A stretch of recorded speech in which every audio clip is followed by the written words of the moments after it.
Does anybody like puppies? Hello and welcome. Welcome to Input English. This is a story today about getting a little dog, a puppy. But this is not a fictional story. No, this goes back to my childhood, and when I was a little kid, we got a little dog. My parents were very young. They were in their 30s, and things were going very well for them. They had worked very hard and saved their money. They had 4 children and everybody was healthy, so things were going very well. They were able to save up and build a house for the family. After we moved into the new house, it was time to start talking about getting a dog. Now, the guidance on this came from my mom's childhood because she had grown up with dogs in the household and thought very fondly of having a dog in the house. This is what she wanted to share with her kids, so she wanted a dog. My dad, not so much, but he went along with it. Now, they discussed what sort of dog to get, and they agreed they didn't want a really big one, and they didn't want a little tiny one, so a medium-sized dog would be what they wanted. Now, my mom's experience with a beagle when she was growing up was very positive, and so she suggested we get a beagle. So they looked into it, and they found a breeder, and these folks had puppies available, so we went to their house to pick out a dog. When we got there, there was a litter of beagle puppies, and they all looked alike. They were soft, and they were moving around. They had bright eyes and a cold nose. How do you pick one out? They all look alike. There were perhaps 6 of them to choose from. And so at some point, someone said, we'll take that one. Well, we had picked out a female dog and adopted it. So at this point, we had a dog. We had to decide upon a name for the dog.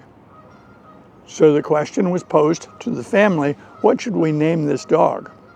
I said, Joy. The parents said, perfect, done. Really, there was no discussion. There were no other names offered. The dog was instantly named Joy.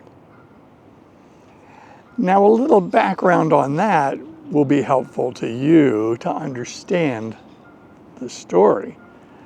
The name Joy was the name of a little girl in my class, and I was fond of her.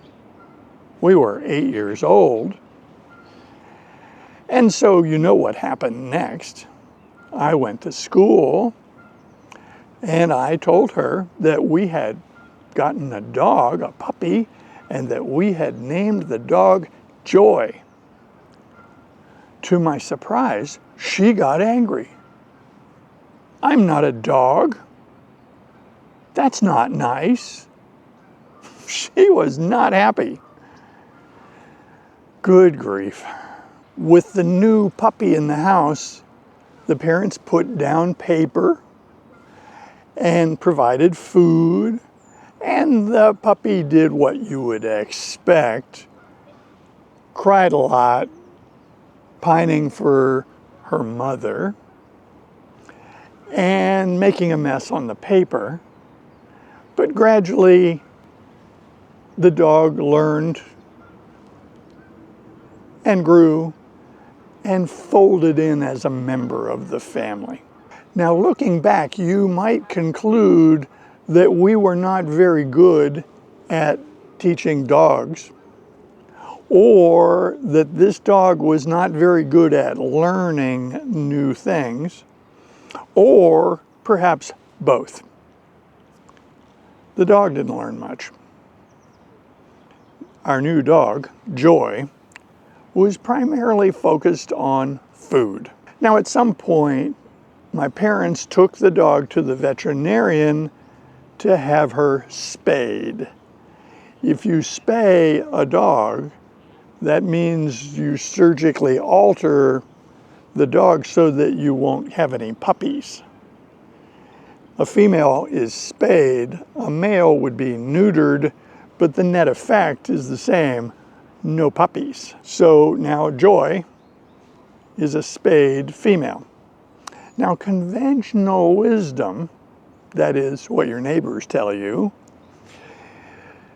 conventional wisdom is when you spay a dog, sometimes they get fat afterward, and you got to be a little careful because they may gain a lot of weight. It's what we were told.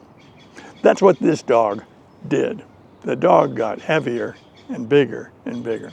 Now, we were partially to blame because the dog was focused on food and we were trying to be kind, so what did we do? We gave food to the dog. Not dog food, but food from our plates, food from our table, and the dog was always begging, and the kid would give the dog some food. And the net effect of this is this once cute, cuddly little puppy dog became a big, fat beagle with some characteristics that we did not like at all. She would growl at the children. I don't recall anybody being bitten. What else? Well, Joy liked to apply doggy perfume. Now, I'm being silly when I say doggy perfume. She would roll in terrible smelling things that she found, like a rotting fish or something really foul smelling, and she would roll in it, and it would be on her fur, and it was disgusting. And she did that all the time.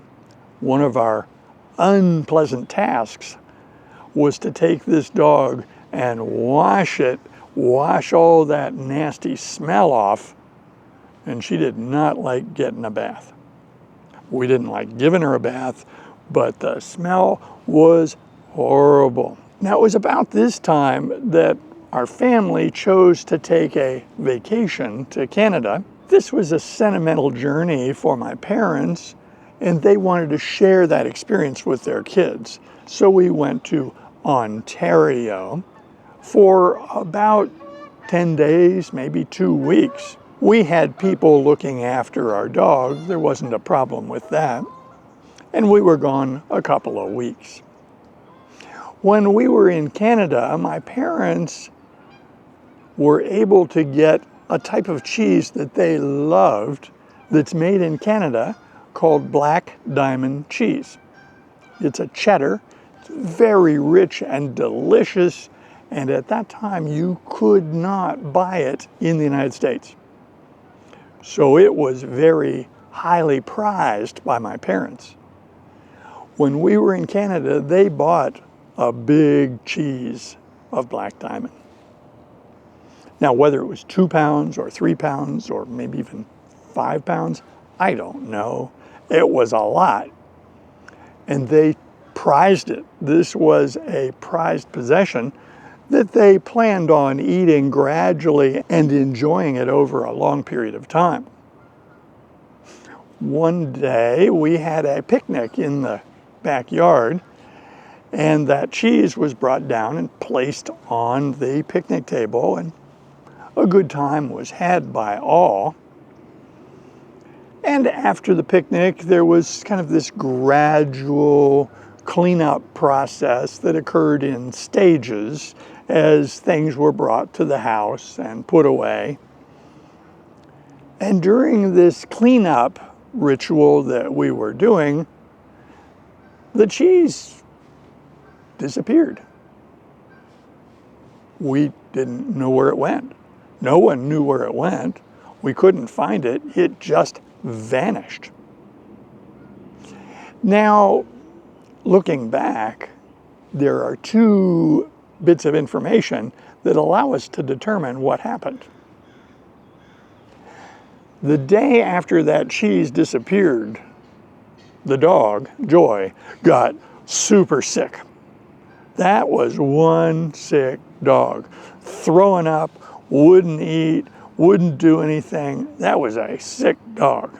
A couple of days after the cheese disappeared, my mom was working in the garden. She loved to work in the garden, always tending something or planting something or trimming something. She worked in the garden and she took great pride in what she did in the garden.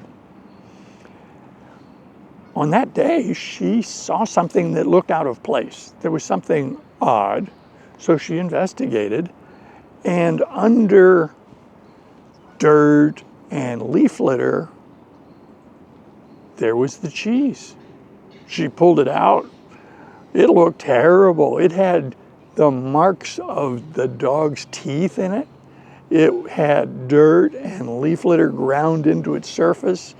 It was not good. So she made the decision. She threw it out. That cheese was not good enough for humans to eat at this point. So now we know what happened. That crazy dog stole our cheese, ate enough of it to make herself sick, and buried the rest so that she could do that again some other day. Our neighbors also liked having parties in their backyard. They would have friends over and grill hot dogs and hamburgers, have a little beverage, play games, do some athletic things like throwing a frisbee, and they had a great time. At that time, the barbecue grills that were used to cook things like hamburgers, if they were very inexpensive, were frequently low to the ground, and the more expensive ones that were at counter level or table height were more expensive. So our neighbors had a very low grill, and they made a fire in it, and they cooked their burgers. The problem with this picture is the dog's height and the height of the grill were substantially equal. And our dog, Joy, was always looking for food. So our dog would stalk their food. Our dog wanted their food and was willing to steal it. Many times the dog plucked burgers or hot dogs right off the hot grill. Now, you know that she singed the whiskers on her face. You know she burned her muzzle, but that dog got what she wanted. She got food. The neighbors sometimes saw it happen and sometimes they didn't. When they saw it, they would yell at her and wave their arms, and she didn't care. She grabbed the food and left. One day when our neighbors were having a party in their backyard, they were warming a whole chicken, a small chicken, but a whole chicken on their barbecue grill. Our faithful dog, Joy, caught sight of that chicken and wanted it. So she ran over and grabbed the chicken and ran. With great horror, they saw what she had done, but there was no stopping her. She had the chicken and she was gone. Special. Our childhood was a very good one. We were happy, everybody was healthy, and yet we had to deal with the simple fact that the dog we had gotten for the family, basically nobody liked. But that said, we were dog owners, we had responsibility, and so even though nobody really liked the dog very much, my parents took no steps to get rid of the dog, and the care was always provided. food, shelter, care. Now, that would have been very different if that dog had bitten one of the kids. I am certain that if that had occurred, my dad would have immediately gotten rid of the dog. But to my knowledge, she never bit one of us. In the next episode, we're going to talk about the second dog. The second one was not picked out from a litter. The second dog was not a purebred animal that we had purchased from a breeder. No, the second dog just showed up. That's the end of this episode. I hope you enjoyed it. I invite comments below, and I hope you join us in future videos. See you soon.